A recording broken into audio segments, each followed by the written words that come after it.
became a tennis player and competed all over the country and played some international tournaments. And I got a D1 scholarship, went to school and then got hurt Mm, and got hurt to a point where I couldn't play anymore, where it was yeah. just too painful. Nothing that I was getting was working. I was at one of the top schools in the country for sports and their PT people couldn't help me. The only thing that ever helped me during that time was cupping, and it really left its mark on me, no pun intended. Literally. But, but in all honesty, it really was like, wow, that was profound. So I'm in college, my back hurt.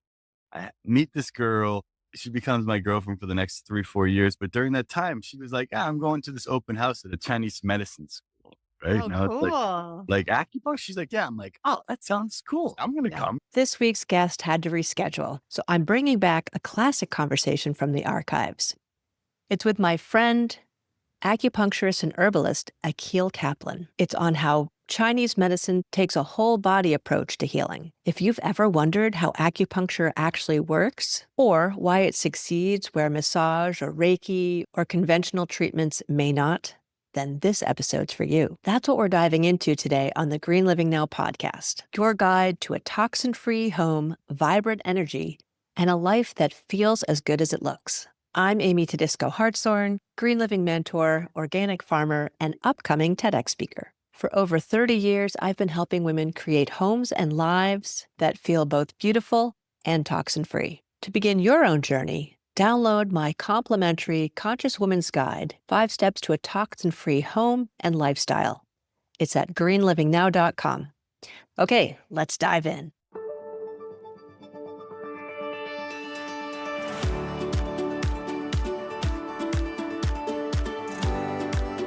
Welcome to the Green Living Now podcast, Akil Kaplan. How are you today? Good. I'm very good. Thanks for having me. Absolutely. My pleasure. I'm really looking forward to this conversation. And I have to note the beautiful background that's happening behind you. Another fellow Vermonter. Yep. So I know you're an acupuncturist who also works with Chinese medicine. Why don't you tell me and the audience a little bit about who you are and how you became an acupuncturist? Yeah. Okay. I grew up in Massachusetts, but came up to Vermont as a kid. When I was born, my parents had a second home here. They were skiers and tennis players. And so I grew up in these woods and quickly realized that I loved being in nature. And I was the only one in my family that really loved nature. My dad came up here more for that dream of having a second home to play tennis and ski, and, that dream that was happening in the 70s and 80s. And I was Yeah. more about nature and they weren't. So I got to hang out a lot while they played tennis in the woods alone. Oh, Uh, nice. yeah. And so spent a lot of time in rivers and streams and creeks and looking for creatures. And so I always had this fascination with nature and natural things. So that was sort of the beginning of all this, right? And fast forward to, I became a tennis player and competed all over the country and played some international tournaments. And I got a D1 scholarship, went to school and then got hurt Mm, and got hurt to a point where I couldn't play anymore, where it was yeah. just too painful. Nothing that I was getting was working. I was at one of the top schools in the country and for sports, and their PT people couldn't help me. And it's funny, I look back, the only thing that ever helped me during that time was my mother took me to this person who did cupping, and No, he didn't I speak don't. any English, and I got cupping, and it really, left its mark on me, no pun intended. Literally. But, but in all honesty, it really was like, wow, that was profound. And I didn't know anything. I just felt he was saying things in another language. I don't know, and suction. Wow. But I think I was always pretty open to experiences, right? So I'm in college, my back hurt. I meet this girl. She becomes my girlfriend for the next 3, 4 years. But during that time, she was like, I'm going to this open house at a Chinese medicine school. Right Oh, now, it's cool. like acupuncture. She's like, yeah. I'm like, oh, that sounds cool. I'm gonna Yeah. come. So I went, and I was like, this looks fun. I loved needles as a kid. I was always just Oh, fascinated. wow. I had like allergies, so I got all those allergy pokes, and I just always thought it Oh, was I cool. see. I think I even took some herbs that day. There's another seed planted. There's Vermont, there's nature, there's injury, there's Yeah. now this exposure to Eastern medicine that I'd already had, but really hadn't incorporated. He and I got into yoga around the same time. I really delved into yoga, and I forgot all about Chinese medicine. I was into Eastern traditions. I started getting into martial arts a bit. And then I moved up to Vermont full time at some point, still with back pain. So now So I'm coming home. the yoga didn't really help you get Nope, rid of the back nope, pain? nope, no, not at all. But, I Okay. can't tell you that I had a teacher enough to show me real yoga, right? I did have a teacher who was an Indian guy, but he was more of a businessman. I think when I look back, he was amazingly flexible and could do every pose, but like as a teacher, wasn't really a great teacher. Mm. But I was into yoga. I started doing it all the time. I got back into exercising and then I moved up to Vermont and I started doing a work trade with an acupuncturist and had a treatment. And then all that stuff flashed back to me, right? Getting Wow. cupped, the exposure to all this yoga teaching I've been doing, meditation I've been doing now. And all of it came to me on the table one day. And I was like, this could be a really cool thing to do where I could Wow. really incorporate my love of people, my love of Eastern and those traditions that are more antiquated, so to speak, more classical. And like an epiphany, it was like, I'm going to become an acupuncturist. And within 3 weeks, I had applied to 10 schools. So this was in October, only to Okay. find out that only 2 schools allowed winter admission. The rest were going to be the following fall. Yeah, I was like, I'm not waiting. I'm ready to go. Wow. And off I went and So where wanted did to. you end up going? Which school? So I went to a school called Southwest Acupuncture College out in Boulder, Colorado. Oh, cool. And it was a pretty wild transition. When I was living in Vermont, I was sort of living a monastic lifestyle.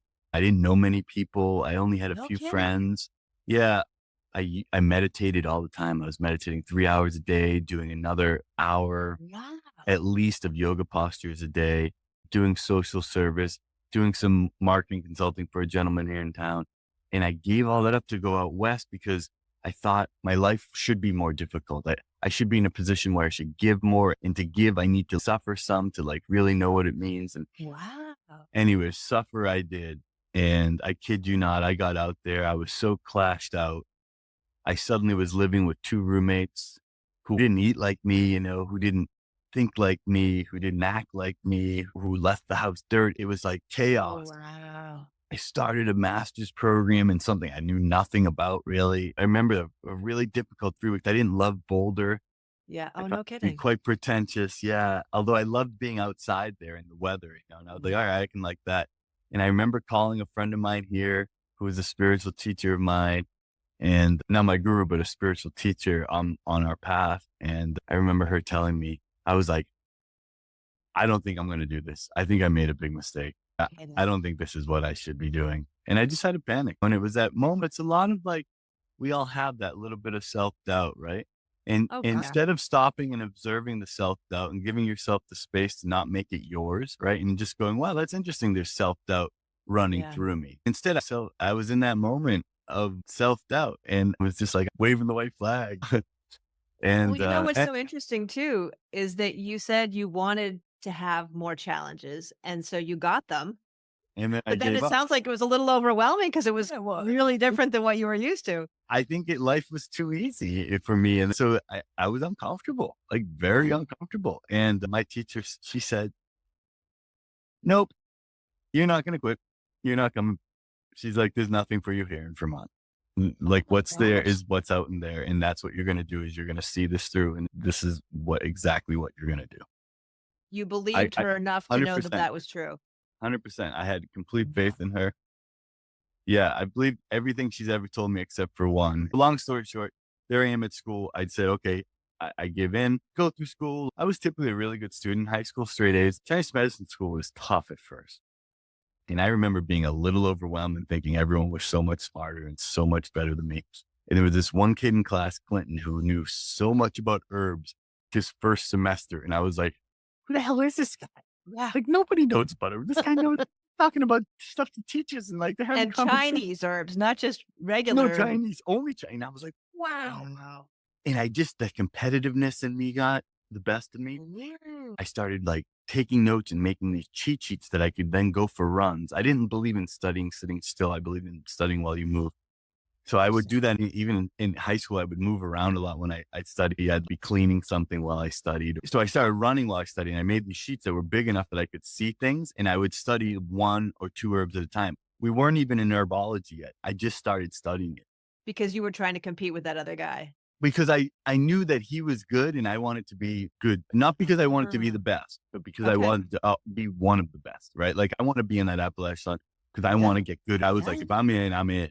Yeah. And that's what happened. I delved into herbs. I learned about 2 years of herbs in about 6 months, inside and out, memorized. And suddenly it bought his attention and we became fast and furious friends. Oh, that's awesome. Totally.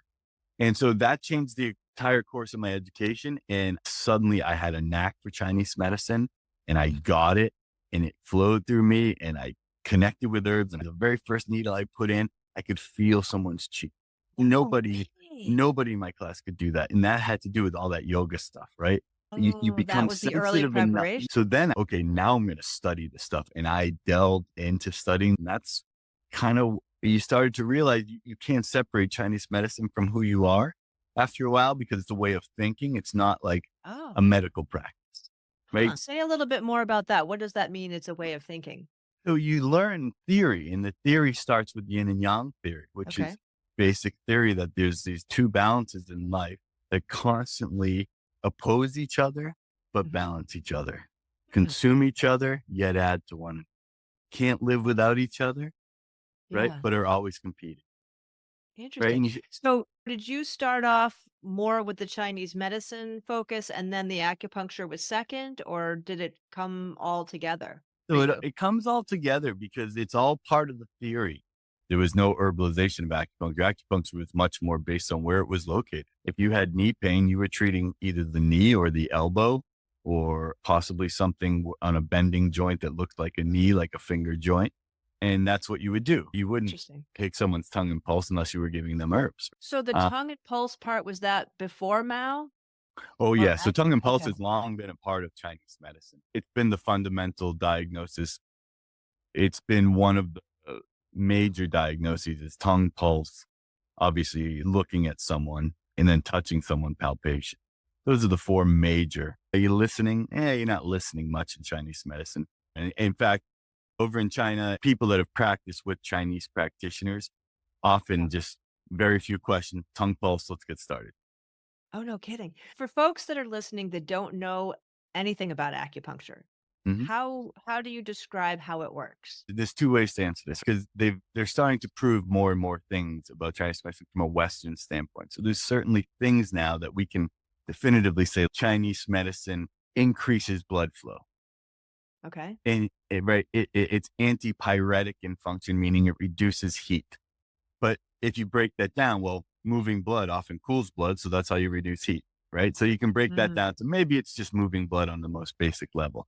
Why does everyone ring the bell in my clinic? Because they have to go to the bathroom because you're moving blood and water are connected. Oh, So I didn't people, know that was a yeah, thing. totally, People ring the 100 bell when they have to go to the bathroom? all the time. Like I give everyone a bell because generally at some point someone rings the bell and it's like they got to go to the bathroom suddenly. That's part of it. From a Western standpoint, you got anti-inflammatory, antipyretic functions, which means you can reduce fevers and sore throats, Oh, okay. right? And Lyme disease and Oh, no things that are kidding. hot. Lyme too? Yeah, things that are hot. It also means things that are stuck that need to move work Okay. well. So anything to do with pain has to do with things being stuck. Mm. And so acupuncture excels at moving things. And so for things that are pain oriented, including emotional pain, it really works quite well, right? Huh. And so how would you compare it to massage and energy work?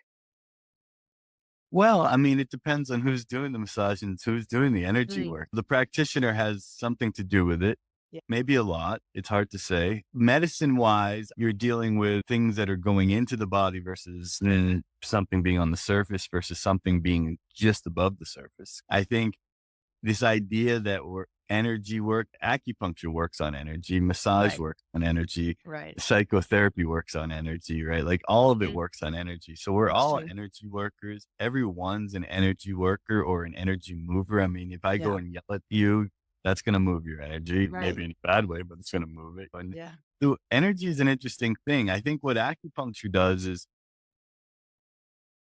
for many of us that are into natural medicine and that are probably listening to your podcast, Yes. um, we believe that there's a flow inside of us that's more than just fluid, right? That there's an Right. energetic quality to this, that there's some type of spiritual quality, whatever that means. And I think what Chinese medicine does is act on a very physiological level to change things like that, because your emotions have a lot to do with your physiology. Right. Women are a great example of that. During your menstrual cycle, something changes in pretty much every woman, Mm-hmm. which is proof that if the amount of blood in your body changes, there's going to be some type of physical and emotional impact, Mm-hmm. right? And Yep. that's true. People post surgery that lose a lot of blood certainly are not themselves, right? Oh, Physically that's and interesting. emotional, right? Okay. It's very physical. It's not like this super esoteric thing. Emotions aren't like as esoteric as it seems, but Western medicine sort of makes it a little bit more like that. Chinese Yeah. medicine makes it much more like, oh, you're yin deficient. Of course you're having these issues. Of course you're scattered thoughts and you can't retain memory. And of course you're having these physical things where you don't sleep well and you're having anxious dreams or nightmares or night terror, Right. whatever it is. And so it's much more physical. And I think when you can break that down for a patient, that's really powerful. Mm. Massage and Reiki doesn't do that Mm-hmm. necessarily. So that's a difference of Chinese medicine. Can we all get results with stuff? Oh, of course we can. Of Yeah. course we can all get results. I would personally think of Reiki a lot for more ethereal things and not physical things, Yeah. right? Like I needed to shift my mindset, that kind of thing. Yeah. I wouldn't be like, oh, I'm having knee pain. I'm going to go see someone with Reiki. Now, people Right. will. And Right. that's Right. cool. That's not my natural inclination. And I think, whereas massage also, you don't go, oh, I'm so depressed. I'm going to get a massage. You usually go, oh, my back's so tight. Or the tightness from depression is what I Yeah. want relieved, right? Yeah. But then you might feel better and less depressed because they worked on your muscle, Right. So it's right? really interesting. I used to do polarity therapy, which is Mhm. based a lot on acupressure, and I would assume in some ways acupuncture too. Mhm. I never really resonated with Reiki. I was like, yeah, that's nice and relaxing, but it just never really Right. did it for me. And that's what it comes down to. I think that's actually one of the things that makes acupuncture a difficult practice. Oh, Is that we are sticking needles in people. Acupuncture is known to be relaxing, right? Most people know it to but be it can be relaxing, painful too. but it can be intense. It Yes. can sometimes be a bit painful. It can be startling. The energy, that chi Mm, sensation when it comes on can be overwhelming for some yeah. people, especially when they're in an emotional state or a vulnerable state. It can be very Yeah. overwhelming. Patients have run the gamut of reactions over the years. I've always told people relaxation isn't the goal. The goal is you being better. Right. And sometimes that doesn't feel great at Yeah. first, but it gets better and you'll be okay after a few minutes. Yeah. And then you might ease into a very nice state. And 80% of patients go into this really blissful state. Mm, 10% don't because they're yeah. just not that kind of person, or Yeah. they're just like worried about other stuff, or there's trepidation in their mind about other things. What are the most common things that you're treating? Pain is a big thing that people come in for. And that's the nice thing because acupuncture for pain is like, listen, you're already in pain. So if I can make this a little more intense, you're probably going to get better faster. Yeah. And it's not going to be any worse than the pain you're in. And they're Right. cool with it. They're like, do whatever you got to do. All right, come on twice a week. So I treat mostly pain. I mean, honestly, Which is where you mostly. started actually, right? With your Yes. back? Well, that's what I mean. The full cycle of this. So what ultimately healed my back pain was yoga. It was changing my yoga routine and getting a real, Is and that that, right? oh yeah, that changed it definitively. Definitively. And I hadn't been getting Chinese medicine until I had fixed it. But when I was in school, I started having some back pain again. I never had a good acupuncture until I got to school. Uh-huh. So the things I treat the most are pain. And that runs, like I said, spiritual, emotional, physical pain, Mhm. migraine, stomach pain, pain from cancer, pain from removal of organ, emotional Mm, pain, loss of parents, the loss of anything, yeah. depression, anxiety, all of that I treat. What people don't know as much, I treat a lot of peripheral neuropathy, Oh, a lot of circulatory disorders like Raynaud's, where your hands turn huh. white and they're painful. Yeah. We treat a lot of autoimmune issues, things like So like Sjogren's, Lyme disease you were talking about too? yeah, things that Yeah. act like autoimmune stuff, a lot of digestive disorders. But I treat some interesting things today. Like I treated, I won't give you the Western name, but it's like basically eyelid spasms to the point where they'll close and people Oh, can wow. walk into walls. Yeah, glaucoma is treatable with Chinese medicine, but I treat a Oh, lot of sciatica, back pain, knee yeah. pain, hip pain. elbow pain, shoulder pain, tense shoulders. We live in such an active community that obviously Yes. there's a lot of pain here. But what I also see a lot of is things where doctors scratch their head, right? We might Ah, call them naughty, like KNOTTY, naughty diseases, recalcitrant diseases that are tough to treat. They don't go away easily. I love treating that. And I see a lot of that because what happens is people come to me once they've been treated by me, they might come sooner. But if they haven't been treated by an acupuncturist yet, we tend to fall later in the spectrum of their care. And because of that, we also see some pretty interesting things. Our doctors are going, I don't know what the hell you have. Or they're going, you need to see a psychiatrist. And they're like, it's not in it's my not in head. your head. Yeah, it's not in my head. I mean, I Yeah. treated something today called neurogenic itching where they don't know why they're itching. They think it has something to do with the nervous system. There's a lot of reasons, but those are the type of things I like to see. And I tend to have pretty good results because we have this framework of diagnosis in Chinese medicine. Like I said, starting with yin and yang, hot and cold, that really help us see a person different. And that's something that Mhm. Reiki and massage therapy doesn't offer. Those are the difference. Chinese medicine is a true medicine, not like a healing art. I would call those Mhm. more healing arts. This is more of Mhm. a medicine, right? This is like Yeah, that makes an sense. entire medicine in a So country. kind of like Ayurveda would be. 100% India, Yeah. China had Chinese medicine. We have Western medicine. So I think that's an important distinction. Chinese medicine sometimes falls into that healing, but really it's a Mhm. medicine. I think it should be taken more seriously and people should practice it like medicine in the Yeah. sense that it's powerful and it can also mess people up. You know, people Yeah. want to say, oh, it's natural medicine, but yeah, natural medicine can really mess you up. And is that because somebody's doing it wrong? Yeah. So if Yeah. your diagnosis is correct, you shouldn't really mess someone up too much. You might not have something work, or maybe they get a little Okay. loose stool. If your Yeah. acupuncture is fairly correct, you shouldn't mess someone up, right? But Mhm. if you're not paying attention to an acupuncture, or you're not paying attention to the fact that someone may have emphysema or they're older, like needling near their lungs becomes unsafe, And certainly what have to. about like interaction with pharmaceuticals? If somebody's on pharmaceuticals, does that That's a hard cause thing to problems? comment on without because I can't make a generalized statement. I can tell you that I've personally had, fortunately, knock on wood, no drug herb interactions ever. What Oh, I that's typically good. have people do is spread their meds out from anything Chinese medicine. I also double check contraindication, make sure some of them blood thinners. You certainly don't want to give them something that moves the blood too fast. Things like that, right? I mean, you can have acupuncture on blood thinners and cause someone like a little bleed when you clean them off, and they're Oh, not going to yeah. bleed out on a blood thinner, you know? But you certainly don't want to do other techniques that may require that type of stuff. Paying attention is important. I just think that's a unique distinction of Chinese medicines. It really is a whole medicine that has a whole framework of thinking, a whole system of diagnosis of herbs, of acupuncture, of bloodletting, of cupping, Oh, a whole system. bloodletting. Wait, wait, wait. Yeah. Back up. There's Bloodletting bloodletting? and gua sha, like, which is another thing, scraping Oh, techniques, okay. right? And bloodletting. Yeah, I mean, bloodletting, in the old days, they used to bleed points. Acupoints were bled. And that's when needles are really thick, right? So they bled. Oh. As needles got thinner, people weren't bleeding as much. So bloodletting became a separate thing. Bloodletting is really powerful for a lot of things. In Western medicine, they've used bloodletting. They still do, lancing things, So how much blood are we talking? not much. A quarter cup of blood would be a good bleed. In China, when they bleed someone, it's probably a quarter cup of blood, you know. Oh, Significant thing, bleeding varicose veins or bleeding like a big, you know, like here in the West, you bleed like you'd lance like a big cyst or a big boil or something like that. That's the same thing. That's what I'm talking about. so bleeding varicose veins is one way of Of making them yeah. smaller? Well, varicose veins, if you think about what they are, varicose veins are like when your blood runs into issues of flowing, Right. it It'll extravasates outside the vessel, and that's when varicosities are born. interesting. So when you see varicosities, which is what happens as people get older Yeah. anyways, like you can't Yeah. avoid it. There's no one in their 80s that doesn't have some type of varicose vein, most Right. likely. That means the blood is slowed down and now it's having more trouble flowing, which is what happens as you get older.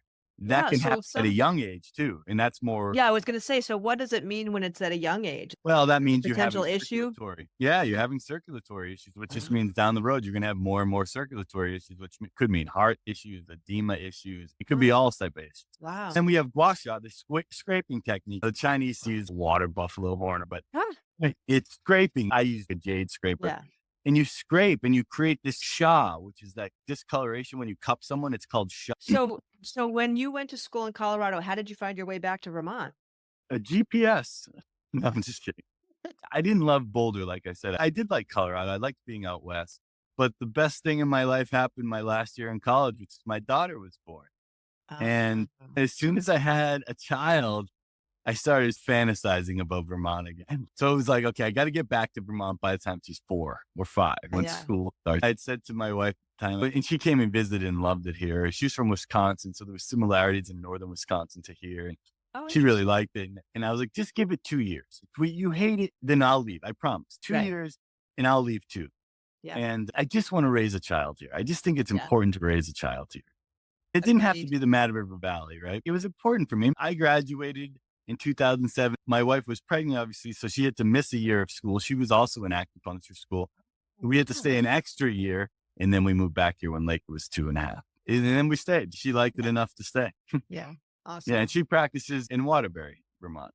Oh, So, cool. yeah. And had you guys visited before you moved or? Yeah, and we did, and we didn't think we'd come back to the Mad River Valley, but a friend of mine said, if you're going to move back to Vermont, you don't move back here. What the hell's the point? And I said, I don't know. It's still It is a Vermont. Just pretty like, remarkable place, I must right. say. Totally. And I was like, all right. And that was it. And we came back. I mean, we had nothing, no money to our name. We had all this debt chasing us. We Yeah. had a little baby and we just Wow. went for it. And fortunately, the community, went for it too at the That's time. awesome. Yeah, And totally. so did you open a clinic right away or? I opened the clinic immediately. Yeah. January Wow. 1st or January 4th, 2010, I Geez. think. So this is Yeah. now 14 years. 14 years here plus, yeah, 2.5 there. Plus, It'll be, yeah, 17 years of practice. wow. Pretty wild. What would you say is your most favorite part of it? Uh, you know, my favorite part is the feeling I have all day long. I mean, honestly, it's just a feeling that I'm connecting into something so deep and so rich. Mm, And yet, just on the most mundane level, having very deep and powerful connections with people that are very unique. You don't know the impact of something you might say to someone. You don't know the impact of what going the extra mile might be on someone. You don't know how yeah. positive or negative of an impact you can have. And just having ability to be part of that is beautiful. I mean, it's really Wow. special. At the end of the day, I never feel tired. I always feel more energized. Oh, that's And awesome. totally. At the end of the day, I feel great and people really appreciate the work because you're generally making people feel better. Even if you don't Yeah. help them, they've relaxed during treatments. They felt better. Yeah. They felt connected. They felt cared for. And you find them someplace to go that will hopefully help. Yeah. So it's a special job and something I'm enjoying more than ever now. And as you get older and more mature and that daughter of mine's now 17, Mhm. you get more nostalgic and you get more appreciative of the work that you've been given. I'm appreciative that it's not work. Yeah. I was going to say you're a perfect example of when you do something that you love, it doesn't feel like you're working. Yeah, it really doesn't. I've never once been like, oh, I got to go into work to treat people. Like Wow. never, After all those 17, years, that's nev- remarkable. never. There's been a Wow. few powder days that I've been like, I'm not coming in till 2. Right. And Understandable. yeah, yeah, yeah. Work I'll stay life 2. balance. I see them all up there, so it's not a big deal. But in all Yeah. honesty, I don't know a lot of people that can say that. That's a powerful thing to have something where you really can make a difference in someone's life and in your own at the same time. Yes. So Yes. I feel blessed. And like I said, I'm appreciating that more than ever now. And it's more enriching. And I think I'm a much better practitioner than I was even a year ago because of it, That's just because of awesome. that deeper appreciation for, and Yeah. it's great because you have kids. I mean, it's like now I'm like, oh, my daughter's going off to school. I have a deeper appreciation for her. I really enjoy getting older.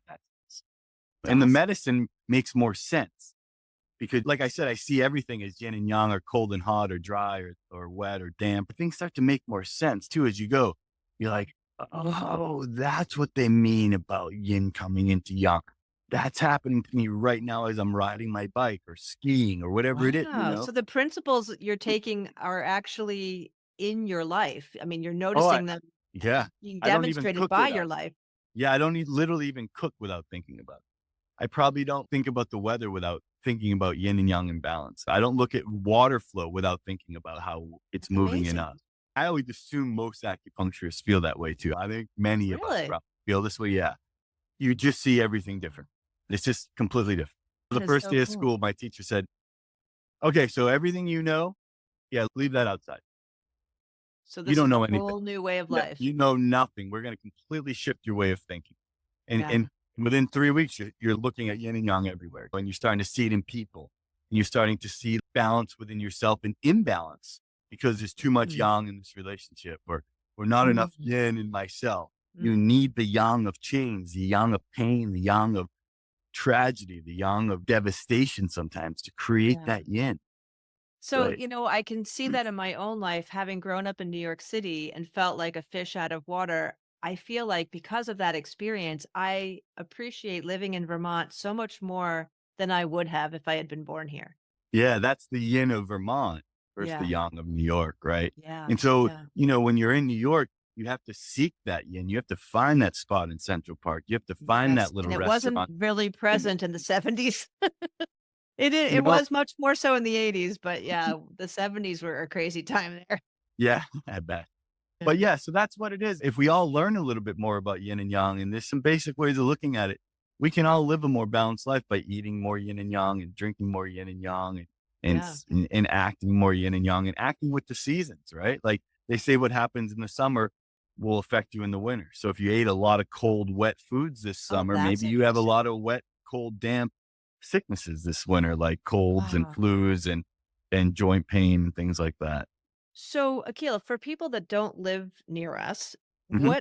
what could you recommend as a resource to learn more about that yin yang balance so that people have some understanding? I would just say look up the principles of yin and yang and a description of yin and yang because, I mean, honestly, the simple part of it is this: yin is substantial, yang is ethereal. So Huh. yang is that which can't be seen. Okay. It's like motion. Whereas yin is that which can be touched and seen. It's like matter. Like it's a So subject. It's a thing. would that be like the body and the soul? 100%. So the body would be Oh, sort of yin and then the yeah. soul would be more yang. But within each thing, there's inherently yin and yang. You got to Okay. remember. So the body there's yin organs and there's yang organs, right? Right. There's yin organs that stores Okay. food, right? Yep. Right. The large intestine stores food, right? Yeah. The lungs store fluid, Okay. right? But the large intestine doesn't really store things. It Just kind of process it. moves things. Liver Okay. holds Right, the liver holds blood, right? So it's Right. more of a yin organ. You think of heat and cold. Hot is more movement, cold is not movement. So cold is yin, Okay. hot is yang, Okay. right? Interesting. Men, kind of crazy and active, yang, women, more yin, nurturing, Uh-huh. right? But are there yang women? Yeah. Are there Of yin course. men? Or just Yeah. aspects of each of Or us, are right? there aspects? 100%. I'm masculine in the sense I'm a guy and I got a beard, but I'm much more nurturing based, which is why I Right. got into Chinese medicine, right? Yeah. And then I was like a part-time stay-at-home dad for a while, that kind of Yeah. thing. Yeah. So you have these aspects in you, and getting to know them or embracing them is really important. But those are the aspects of yin and yang. Nighttime would be yin, more Mm. calm, more Mm. restful, dark. Yep. Yang would be daytime, active, Active. Yep. right? Right. Okay. And then you have sunset, which is yang coming into yin, right? Mm. And then you have sunrise, which is yin coming into yang, Wow. right? Those kind of aspects. And so Okay. you can break that down in many ways, yin and yang in Yeah. the body. Fluids are yin, they're substantial, you can touch Mm. them. Mm. Yang is, other things, gas, air, things Yep. like exactly gas, right? Those are how you break down yin and yang, and getting to know them creates more balance. And the I Ching's all about yin and yang and Yeah. all these ways of thinking. It's even based on numerology and the stars and those type of things. It's kind of a blend of different things Yeah, are influencing it. it's all tied up Neat. in these things. I love that stuff. Oh, me too. Me too. So, anything on the horizon for the next few years that you are thinking about? Well, I've incorporated coaching into my practice, which is really Oh, fun, and life coaching, wellness coaching. And I've had a year of doing it sort of more or less and have really gotten a lot of good feedback, some positive, some negative, in good ways that has really helped me develop it. All really positive feedback because it's been helpful, right? yes. I'll hopefully be doing some workshops and some retreats here in the valley at the Featherbed Inn, where we can do retreats and workshops about living with the seasons and learning to get Oh, to know your nice. body better and learning how to incorporate nature into your life more, Ooh, now you're right? speaking So my language. Well, this yeah, is my so language. yeah, hikes that would have to do with the yin and yang, where we would then Ooh, meditate in a yang way and in a yin way and observe wow, the differences. And the more you go out into nature, the more yin you become in nature, right? very So cool. that's what I want to teach people more about. And that's probably more on the horizon is more of that. Awesome. Yeah, I think that would be So good. that sounds wonderful. And so if people want to reach you, Mhm. how can they find you? So the best way to reach me is just going to threemoonswellness.com and Threemoonswellness.com. yeah, I'll have that in the show notes too. yeah, great. And my phone number's on there, which is Okay. 802-279-9272. And then my email address is on there as well. So you can contact everything through Three Moons Wellness. Awesome. Um, and yeah, I always do free consultations for anybody. So you can always at least check out a little bit about Chinese medicine, learn something, no charge always. Oh, very cool. I always say, at the least, it will be insightful. It will be an interesting look at your body and your mind. Wow. Yeah. That's wonderful. So, final question. Mhm. What did I not ask you that I should have? That's a good question. Mhm. You did ask me this question. Maybe I didn't answer it totally. You asked me why I do Chinese medicine, which I answered in the sense that the feeling I get. Yes. The other why I do Chinese medicine is because I really believe in Chinese medicine. Mm. I really believe it can fix a lot of health issues for people if it's done correctly. I really believe I've learned how to do it more correctly than I Oh, did I bet. 17 years ago.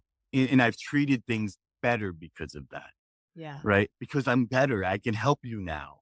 I've called patients that I haven't talked to in years and been like, hey, give me another chance No kidding. on my dollar. I just want to try this on you. And they Wow. come, like, sure, it's still no different, blah, blah, blah. And they come in, they're like, whoa, and it's different. You're like, yes. And that is so powerful. I literally give away free treatments sometimes when someone's tried it legit and I didn't make a difference, Yeah. but I still think I have something. And That then is sometimes it makes a remarkable. difference. And that why is awesome because when someone has run out of things and comes Yeah. back and goes, let me try this and it works, Yeah. everyone's so happy. Beautiful. Wow. That is so great. Well, I think we covered a lot. So I Yeah, appreciate you so much. Thank you. And like I said, the information for how to reach you will be in the show notes. So anybody that cool. wants to talk to Akil, I would absolutely encourage you to do that. I've been treated by you. I had a great experience. Thank you so much. Well, great. Thanks for having me on the show. Thank you, Akil. You've been listening to the Green Living Now podcast, where we detox, elevate, and thrive. If you've loved this episode, please subscribe so you don't miss a moment. And join me at greenlivingnow.com for the Conscious Woman's Guide 5 Steps to a Toxic Free Home and Lifestyle. Because your healthiest home and diet is the foundation for your radiant life. See you next week.